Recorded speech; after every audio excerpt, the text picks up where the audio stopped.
Aujourd'hui je vous retrouve pour vous présenter mes acquisitions pour le mois de septembre. J'ai quand même pas mal de choses à vous présenter et je vais d'ailleurs commencer par une nouveauté que j'ai acheté fin du mois d'août mais que j'ai pas pu vous présenter dans le book haul du mois d'août parce qu'il est arrivé juste après.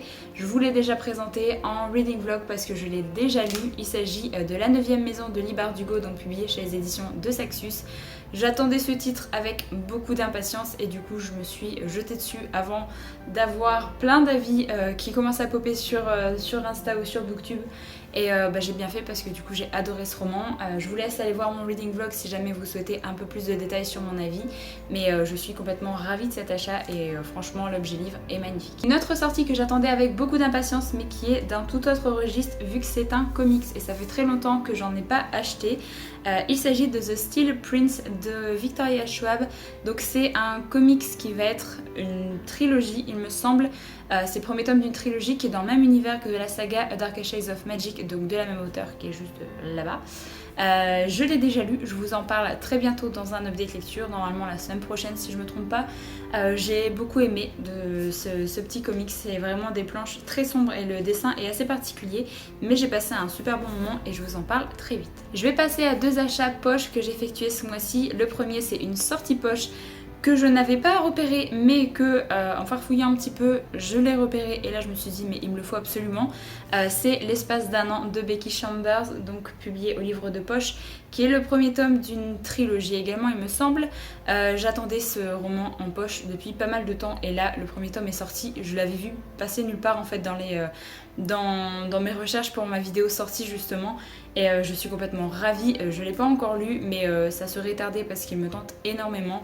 C'est un roman de science-fiction, j'avais lu le résumé mais je vous avoue que comme je compte le lire très bientôt, je n'ai plus envie de le relire. J'ai entendu d'excellents avis sur cette trilogie, sur plein de chaînes différentes donc j'essaye d'écouter un petit peu les personnes en qui j'ai confiance et j'espère que, en tout cas que ça va me plaire tout autant qu'eux. Ensuite j'ai craqué pour un autre livre de poche qui était dans ma wishlist depuis très longtemps. C'est Le Maître des Illusions de Donna Tartt, donc publié chez les éditions Pocket. Et il me semble que c'est une édition un petit peu collector qui a été ressortie après l'autre version que je n'aime pas du tout visuellement, donc je suis très contente de l'avoir trouvé.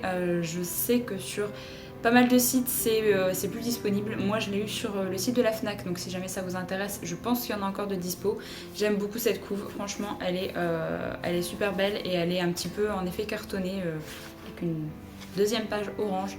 Je ne sais plus de quoi ça parle non plus, mais je l'ai vu sur la chaîne de Stéphanie, donc de la chaîne Piketty Bookin, qui l'a présenté pour sa palle, je sais plus si c'était mois de septembre ou automnal, et en fait ça m'a redonné envie de lire ce titre et je me suis dit faut que je me l'achète parce que j'ai très envie de le lire en ce moment. Alors je sais vraiment plus de quoi ça parle donc j'ai peur de vous refaire un résumé, mais pareil il me tente énormément et j'espère vraiment le lire très bientôt. Je pense pas au mois d'octobre parce que je me suis prévu une palle qui est déjà très grande, mais possiblement au mois de novembre. Donc voilà, je suis vraiment très curieuse d'enfin découvrir cette auteure parce que je n'ai jamais rien lu d'elle et je me dis que ça pourrait être l'occasion du coup de découvrir ses autres titres après. Encore une sortie que j'ai achetée ce mois-ci, il s'agit de Sorcery of Thorn de Margaret Rogerson, donc publié chez l'édition Brajlon dans leur collection Big Bang. J'adore cette couverture, franchement l'objet livre est magnifique et comme vous pouvez le voir c'est ma lecture en cours. Je sais pas ce qui m'a pris ce mois-ci mais j'ai commencé à lire beaucoup de choses que j'ai achetées directement et ça fait un bien fou. Après avoir lu directement La 9e maison après l'avoir acheté, je me suis dit faut que j'écoute un petit peu mes envies et c'est ce que j'ai fait. J'ai lu le comics directement, ça je l'ai commencé, je finissais ma lecture en cours et je l'ai commencé directement après l'avoir reçu. Donc je suis très contente. Tout ce que je peux vous dire pour l'instant, je pense que je vais vous le présenter de toute façon dans l'update de la semaine prochaine parce que d'ici là je l'aurai terminé.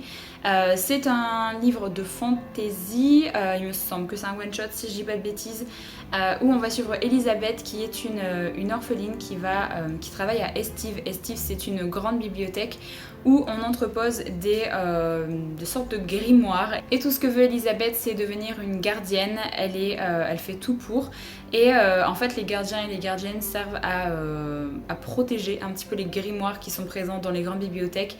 Ce sont des grimoires un peu magiques qui ont vraiment limite une personnalité propre à eux.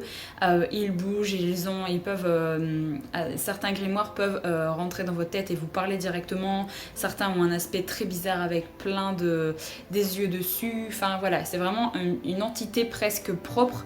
Voilà, elle va essayer de tout faire pour devenir gardienne, c'est un petit peu son rêve.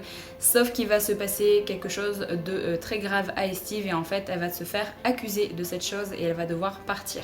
Voilà, je vous en dis pas plus pour l'instant, mais pour l'instant j'aime vraiment bien, ça se lit très très bien. J'aime beaucoup l'univers qu'a créé l'auteur, donc voilà, je vous donnerai mon avis de toute façon, je pense la semaine prochaine parce que je l'aurai terminé, ça c'est sûr. Mais voilà, je pouvais pas ne pas craquer pour ce titre parce que ça fait très longtemps que je l'avais vu passer en VO et je suis extrêmement contente qu'ils aient gardé la même couverture qu'en VO parce que je la trouve vraiment magnifique. Ensuite je me suis dit qu'il serait temps d'arrêter d'acheter uniquement des nouveautés et d'essayer de prendre des romans qui sont dans ma wishlist depuis très longtemps et c'est ce que j'ai fait avec le titre suivant puisqu'il s'agit de La Faucheuse de Neil Shusterman publié chez la collection R et je suis ravie d'avoir enfin acheté ce titre. J'ai déjà lu ce premier tome également, quand je vous disais que j'ai lu beaucoup de ce que j'avais acheté ce mois-ci, je vous mentais pas. Je vous en parle également la semaine prochaine dans un update, mais j'ai plutôt bien aimé ce premier tome. Je suis très contente d'avoir enfin sauté le pas pour commencer cette saga parce que cette trilogie est déjà terminée. J'hésitais avec un autre titre et je me suis dit... L'autre titre, la saga venait de commencer, j'allais pas voir les tomes suivants, je me suis dit autant partir vers une saga où tout est déjà publié en français et comme ça si j'aime bien je pourrais lire très vite les tomes, chose que j'adore faire et je ne fais pas assez souvent. Donc voilà, je l'ai acheté et je l'ai lu quasiment dans la foulée et du coup comme j'avais bien aimé le premier tome et que j'avais envie de savoir la suite, eh bien je me suis acheté le deuxième tome que j'ai acheté en occasion et qui arrivait vraiment en état comme neuf. Donc j'ai payé je crois 6 € de moins que le prix normal alors qu'il arrivait vraiment comme neuf, donc je suis ravie. Donc voilà, je vais pouvoir enchaîner avec le tome 2 dans pas très longtemps j'espère. Je me dis que ça peut être très cool ça pourrait être très cool d'essayer de terminer cette trilogie avant la fin de l'année. Donc voilà, je suis très très contente de mes achats et j'espère pouvoir lire le tome 2 très bientôt. Et en même temps que la commande où j'ai commandé le deuxième tome de La Faucheuse, je me suis acheté un autre livre d'occasion et celui-là, je suis ravie parce qu'il est arrivé vraiment en état quasi neuf. Il y a juste les pages qui sont un petit peu, sales, mais il va falloir que je trouve un petit moyen pour les nettoyer, mais le dos n'est pas cassé et comme c'est un roman de quasiment 800 pages, j'avais un petit peu peur de ça. C'est un roman qui est dans ma wishlist depuis très longtemps et je suis ravie parce que je l'ai eu à moins 70% quasiment. C'est American Elsewhere de Robert Jackson Bennett, donc qui a été publié chez les éditions Albin Michel Imaginaire. J'adore vraiment ce que peut proposer Albin Michel Imaginaire, mais je n'en achète pas beaucoup parce que ça coûte très cher. Là, normalement, le roman vaut 29 €, donc autant vous dire que c'est pas forcément un achat ou que je vais forcément faire sur un coup de tête, donc j'ai attendu de l'avoir en occasion et le dos n'est pas pété, je suis ravie. Donc voilà, c'est un roman de SF, je ne sais plus de quoi ça parle. Il me semble qu'il va y avoir une personne qui va hériter d'une maison au fin fond de je ne sais plus quelle ville des États-Unis et il va commencer à se passer des trucs bizarres là-bas. Voilà, je me souviens juste des avis et des retours, notamment de Cornelius il me semble et de Pepper Palace qu'il avait lu, donc voilà, j'ai très très hâte de lire enfin ce livre.